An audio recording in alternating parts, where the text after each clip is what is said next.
I'm Lex Thomas, and welcome, and thank you for joining us. On March 6th and 9th, Sterling residents are invited to attend a forum that is being hosted by Sterling's Planning Board and by the Economic Development Committee. And the subject of the forum is economic development in Sterling. And there are some very exciting plans that are coming up. And I am delighted to be here with town planner Stephen Wallace, who's going to talk about the projects that are in the pipeline and how Sterling residents can get involved and why they should get involved, because there are certainly things that are of benefit to Sterling residents, and you're not going to want to miss this. And so welcome, Stephen. Thank you. And let's start out by talking about what economic development is from the town planner perspective. Well, economic development, in addition to creating jobs in the region and stabilizing household incomes and families, it's a way to also stabilize the local tax base. I know folks recently received their tax bill, and a lot of folks saw a hefty increase. A way to slow that increase into the future is to see the areas of town that we've designated for economic development used for economic development. And so the planning board and I are beginning a 3-year odyssey to revise the zoning bylaw, and we're starting with the economic development component of the zoning bylaw. And this forum is intended to hear what Sterling residents want to see for economic development. Now, before we talk about those initiatives, let's talk a little bit about what this tax base pays for. What do our taxes pay for? Well, when we're talking about municipal services, we're talking about fire, police, DPW plowing the roads, the water service, the lighting, your library, your town hall, and your schools. Next year we'll have an operating budget just shy of $29 million, and school funding accounts for a little more than half of that.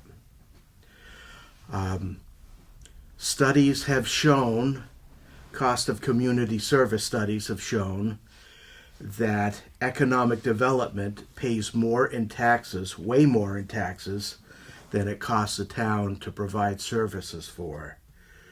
Whereas with residential development, it costs a little more to provide services for than what it pays for in taxes. So if we want to stabilize the tax rate and keep the rise in single-family home tax bills from rising too quickly, then we need to create some new economic development in the areas we have zoned for it. So what we're talking about here is stabilizing the tax rate, and so that in upcoming years, the increase in taxes is lesser than what it would be without the economic development. Okay.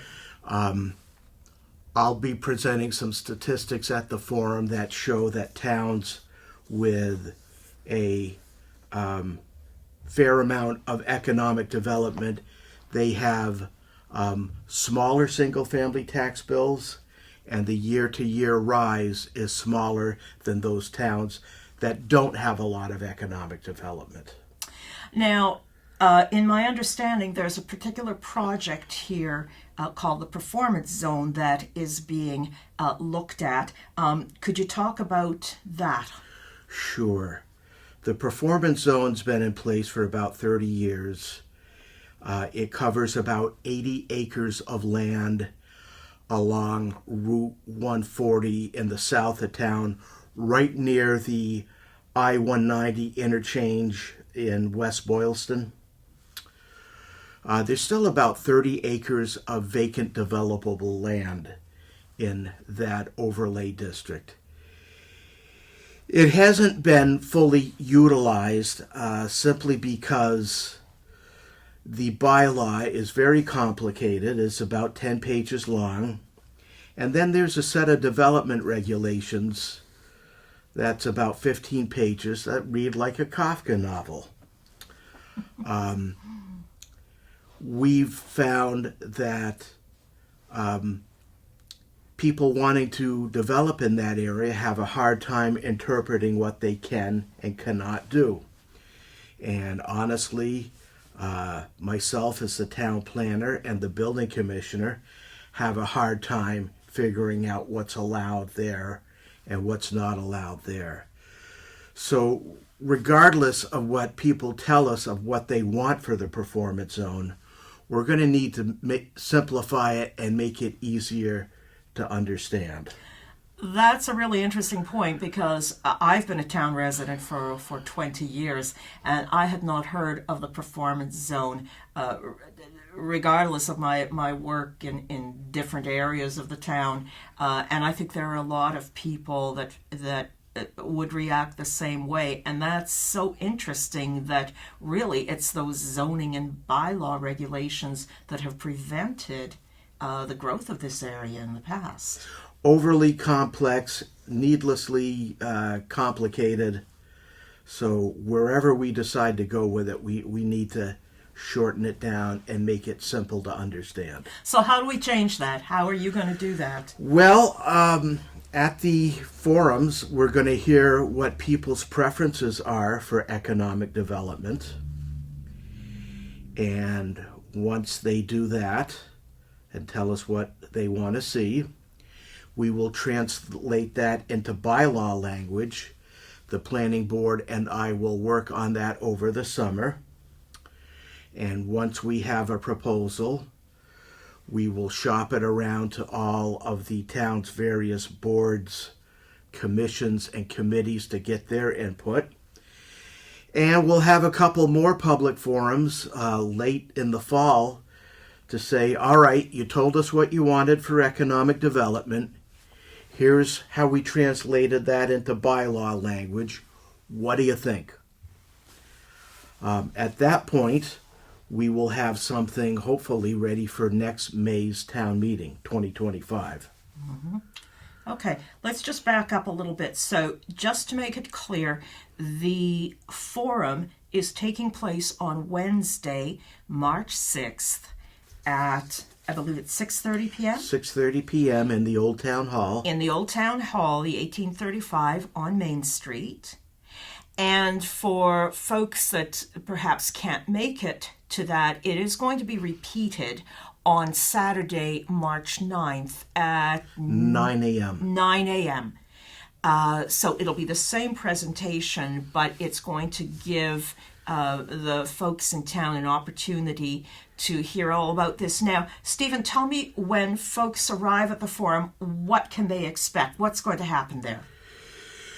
Well, we will start off by enumerating the benefits of economic development, and then I'm going to tie that to its impact on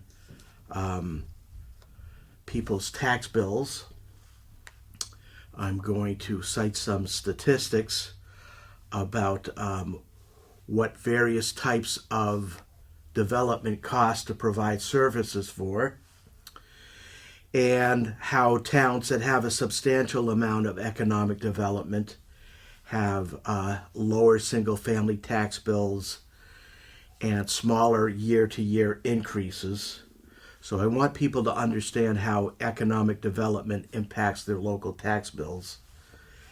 And when we're talking about economic development, we're not talking about McDonald's and Walgreens and Walmarts. That's not what we're talking about here. We're talking about what people are going to tell us what they want to see in that area for economic development. It's a bottoms-up planning approach whereby the people tell us what they want, we turn it into a bylaw, and off we go into the future. Now, with the space that's available in the performance zone, how many businesses do you foresee can fit in there? What can be accommodated? Well, like I said, we've still got about 30 acres of vacant developable land. By my estimation, we could get about 275,000 square feet of new commercial industrial floor space in there. And that could translate into as much as $400,000 to $450,000 in new tax revenue for the town. Mm-hmm. That's significant. That could certainly help offset the increase in the cost of municipal services going into the future. And of course, these are services that we all rely on and that are very integral to really our town, and it's the same for every town and city in the country. Now, you're talking about taking this to annual town meeting in 2025, so then what would the timeline be? What would you say would be the timeline before we get shovels in the ground? Okay, so operating under the optimistic assumption that we pass something at next May's town meeting, it takes 3 months for the Attorney General's office to sign off on it. At that point, we can start marketing that area to new businesses and industries looking to come to our region. Then it'll take them some time to put together their plans, go through the local approval process. So maybe by 2026 we can start seeing something new out there. Mm-hmm. Mm-hmm. And of course it's an optimal area because you've got I-190, the proximity to 290, even to the Pike. We've got airports in the area. It's an ideal location. There's a lot of potential there, and it is ideal. It's not like we're going to be rerouting trucks through the village center. They've got the interchange right there. So, now that's a really interesting point too, because this is, of course, a very bucolic area. It's a farming community. This is a rural community. And it's why a lot of people have moved here. And we've got a lot of people that have been here for generations. Others have just come in more recently, and especially since, I think, the pandemic, because people have come into the area because they're realizing they don't have to necessarily work in a large urban area. They can be out here, and so this is what they like. How do you answer that? Is this going to change that basic nature? Well, let's start with that area being designated for economic development, and it has been for the last 30 years. And let's also understand that 38% of the town is permanently protected land that will never be developed. And that includes that small cemetery that's right across from the greenery. No matter how that's zoned, it's never going to be developed. It's permanently protected forever. And at the end of the public forum, if the people tell me, well, Steve, you made a good case for economic development, but we'd like to see that area be rural farming, single-family homes, well, that's the people have spoken, and that's the input I'll bring to the planning board, and that's what we'll go with. Now, you've stated that the purpose of this is to also get input and feedback from the community. At the forum, how are residents going to be able to express those preferences? Okay, so I'm going to show them what we have in that in the performance zone for existing businesses and where the vacant developable land is. Then I'm going to show them what Sterling's current zoning allows for commercial and industrial development. Then I'm going to show them what other towns our size in the region allow for commercial and industrial development. At that point, I'm going to hand out 4 green dots to every audience member. and I'm going to tell them, all right, go place a green dot on the uses you would like to see in the performance zone.